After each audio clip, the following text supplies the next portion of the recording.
নগৰ মিয়া মাছৰ আমদানি বন্ধ কৰি ৰখাৰ সময়তে শিৱসাগৰত চাঞ্চল্যকৰ ঘটনা মটক গোহাঁই গাঁৱৰ দুষ্কৃতিকাৰীয়ে বিধি নিধন কৰিলে পুখুৰীৰ মাছ থলুৱা মৎস্য ব্যৱসায়ী দিগন্ত ফুকনৰ পুখুৰীত দুষ্কৃতিকাৰীয়ে ঢালিলে বিষ যাৰ ফলত পুঠি খলিহনাৰ পৰা বাহু বৰালিলৈ বিভিন্ন প্ৰজাতিৰ মাছ মৰি উপঙি আছে পুখুৰীটোত যি সময়ত নগৰ মিয়া লোকে উৎপাদন কৰা মাছ শিৱসাগৰত বিভিন্ন দল সংগঠনে নিষিদ্ধ কৰিছে সেই সময়তে থলুৱা ব্যৱসায়ীৰ মাছৰ পুখুৰীত বিধ ঢলা কাৰ্যক লৈ সৃষ্টি হৈছে তীব্ৰ চাঞ্চল্যৰ কোনে কি উদ্দেশ্যেৰে মৎস্য ব্যৱসায়ী দিগন্ত ফুকনৰ পুখুৰীত ঢালিলে বিষ অভিযুক্ত কৰায়ত্ব কৰি কঠোৰ শাস্তি দিয়াৰ দাবী থলুৱা ব্যৱসায়ীগৰাকীৰ লগতে স্থানীয় ৰাইজৰ নিকৃষ্ট মানসিকতাৰ হলে এনেকুৱা এটা দুষ্কাৰ্য কৰিব পাৰে চাকচোন শিৱসাগৰ বানমুখৰ সেই চহা কৃষকজন যিজনে কঠোৰ পৰিশ্ৰম কৰি এটা পুখুৰী গঢ় দিছিল আৰু পুখুৰীটোত উৎপাদন কৰা মাছ বিক্ৰী কৰি তেওঁ স্বাৱলম্বী হোৱাৰ সপোন দেখিছিলে যি সময়ত আমি মিয়াক নিষিদ্ধ ঘোষণা কৰি আছোঁ যি সময়ত মিয়াই উৎপাদন কৰা মাছ মিয়াই উৎপাদন কৰা শাক পাচলি আমি যোগান বন্ধ কৰিছোঁ সেই সময়তে তাৰ বিপৰীতে আমাৰ অসমৰ এজন চহা কৃষক এজন খিলঞ্জীয়া কৃষকে উৎপাদন কৰা এই মাছৰ পুখুৰীটোৰো আমাৰ মাজৰে কোনোবা এজনে বিষ ঢালি হাজাৰ হাজাৰ মাছ নিধন কৰি দিলে আমি তেতিয়াহ'লে কেনেকৈ স্বাৱলম্বী হ'ব পাৰিম এইটো কথা অতি সত্য যে 100জন মানুহৰ বিপৰীতে মাত্ৰ 10জনেহে উৎপাদনশীল কাম যেনে খেতি মৎস্য পালন পশুপালন এইবিলাক কামত আত্মনিয়োগ হৈ আছে সেই ব্যক্তিজন আমি নিজেতো কাম নকৰোৱেই যদি সেইজন ব্যক্তিকো তেওঁ উৎপাদনশীল কামত আমি বাধা দিওঁ তেতিয়াহ'লে আমি কেনেকৈ স্বাৱলম্বী হ'ব পাৰিম যদিও আমি মিয়াক নিষিদ্ধ ঘোষণা কৰি আছোঁ এইটো কথা একেবাৰে সত্য তেওঁলোকৰ পৰা আমি শিকিবলগীয়াও কিছুমান আছে তেওঁলোকৰ পৰা শিকিবলগীয়া এক নম্বৰটো হৈছে কৰ্মস্পৃহা আৰু খেতিৰ প্ৰতি থকা তেওঁলোকৰ স্পৃহা যেতিয়ালৈকে মানুহে উৎপাদনশীল কামত নিয়োগ কৰিব নোৱাৰিব যেতিয়ালৈকে আমি উৎপাদন কৰিব নোৱাৰিম তেতিয়ালৈকে আমি স্বাৱলম্বী হ'ব নোৱাৰিম যেতিয়ালৈকে আমি পথাৰ আৰু বজাৰ দখল কৰিব নোৱাৰিম তেতিয়ালৈকে আমি কেতিয়াও স্বাৱলম্বী হ'ব নোৱাৰিম যিটো কাম মিয়াসকলে কৰি আছিল আজি অতদিনে তেওঁলোকে মাছ সমগ্ৰ অসমলৈ যোগান ধৰে তেওঁলোকৰ পাচলি সমগ্ৰ অসমলৈ যোগান ধৰে কিন্তু আমাৰ মাজৰে এজনে খেতি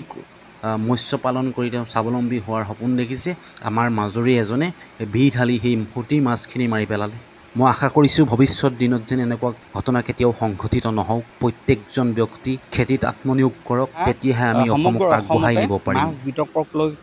মাছ বিতৰ্কই তুংগত উঠি থকাৰ সময়তে শিৱসাগৰৰ মটক গোহাঁই গাঁৱত প্ৰায় এবিঘাৰ আকাৰৰ এটা পুখুৰীত বিষ দি দুষ্কৃতিকাৰীয়ে মাছ নিধন কৰা ঘটনাক লৈ তোলপাৰ লাগিছে মই দেখুৱাইছোঁ মটক গোহাঁই গাঁৱৰ এই যিটো বৃহৎ আকাৰ পুখুৰী আছে এই পুখুৰীটোত বিষ দি মাছ নিধন কৰিছে দুষ্কৃতিকাৰীয়ে আৰু যাৰ ফলত বিষ দিয়াৰ ফলত পুখুৰীটো দেখিছে গোটেই ইয়াৰ অসংখ্য মাছ পুঠি খলিহনাৰ পৰা আদি কৰি সৰু বৰ বহু মাছ উপঙি আহিছে দিগন্ত ফুকন নামৰ ব্যক্তিজনৰ পুখুৰী কেৱল যে পুঠি মাছে উপঙি আহিছে নহয় ইয়া দেখিছে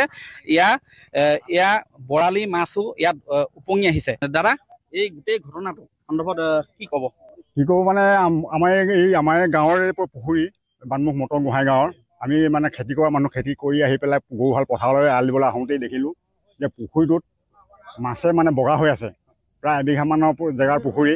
আৰু দ মানে 10 ফুট 12 ফুটৰ ওপৰত দ আৰু গেছত যে মাছ মৰিছে এইটো অনিশ্চয়তা কেতিয়াও সম্ভৱ নহয় এইটো দৰৱ দি যে মানে বিষাক্ত দৰৱ দি যে মাছ মাৰিছে এইটো সত্য আৰু দুষ্কৃতিকাৰী অতি সোনকালে যদি প্ৰশাসনে উলিয়াব পাৰে এইটোৱে আমি জনসাধাৰণে কামনা কৰিছোঁ হয় মোৰ কাষত বৰ্তমান গৰাকী পুখুৰীটোত তেওঁ আছে এয়া দেখিছে মৰা মাছ বৰালি পৰ্যন্ত বৰ্তমান উপঙি পৰিছে দাদা মই আপোনাৰ ভাষ্য ল'ম এইটো অকণমান আঁতৰাই দিব হয় এই আপুনি কিমান ইয়াত মাছ আচলতে পালন কৰিছে মৎস্য পালন আপোনাৰ 2 লাখ মান টকা মোৰ মাছ ইয়াত আছিলে ধৰক কুইণ্টেল হিচাপে মাছ মৰি গৈছে হয়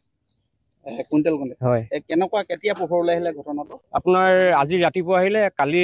দিনত আহোঁতে আপোনাৰ নাছিল কালি ৰাতি কোনোবাই দুষ্কৃতিকাৰীয়ে বিষ দি দিয়াৰ ফলত এইটো ঘটনা হৈছে হয় এতিয়া কি আহ্বান জনাম কি কৰিব আহ্বান জনাম যি দুখী তেওঁ শাস্তি পাব লাগে সেইটোৱে বিচাৰোঁ পূৰ্বতে এনেকুৱা হৈছিলে নাই হোৱা আগত নাই হোৱা আজি কেতিয়া পোহৰলৈ আহেটো আজি ৰাতিপুৱা পোহৰলৈ আহিছে কি মাছ আছিলে ৰৌ বৰালি বাহু চাউ এনে মিৰিকা চিৰিকা চব প্ৰজাতিৰ মাছ আছিলে এতিয়া প্ৰায় খতম হয় চব মৰি গৈছে উপঙি গৈছে আপোনালোকে দেখিছে কি ক'ব আচলতে একেবাৰে দুখীয়া আৰু তেখেত দৰিদ্ৰতা পৰিয়ালৰ যুৱক আৰু মৎস্য ব্যৱসায়ীৰ জৰিয়তে নিজৰ পৰিয়ালৰ পোহপাল দিছিলে আৰু যোৱা নিশা যিটো এটা ঘটনা হ'ল আৰু এই ঘটনাটো আজি পুৱাৰ ভাগত দেখি হতভম্বিত আৰু অঞ্চলটোতে আচলতে আমি গৰিহণাৰ তীব্ৰ নিন্দা কৰিছোঁ কাৰণ এনে ঘটনা হ'ব নালাগে আৰু এই ঘটনাটো এটা কৰুণ ঘটনা হেজাৰ হেজাৰ সৰু ডাঙৰ মাছ আচলতে মৃত্যুবৰণ কৰিছে গতিকে আমি এই মাছসমূহ এটা পৰিৱেশটো দুৰ্গন্ধময় কৰি তুলিছে আৰু তেখেতৰ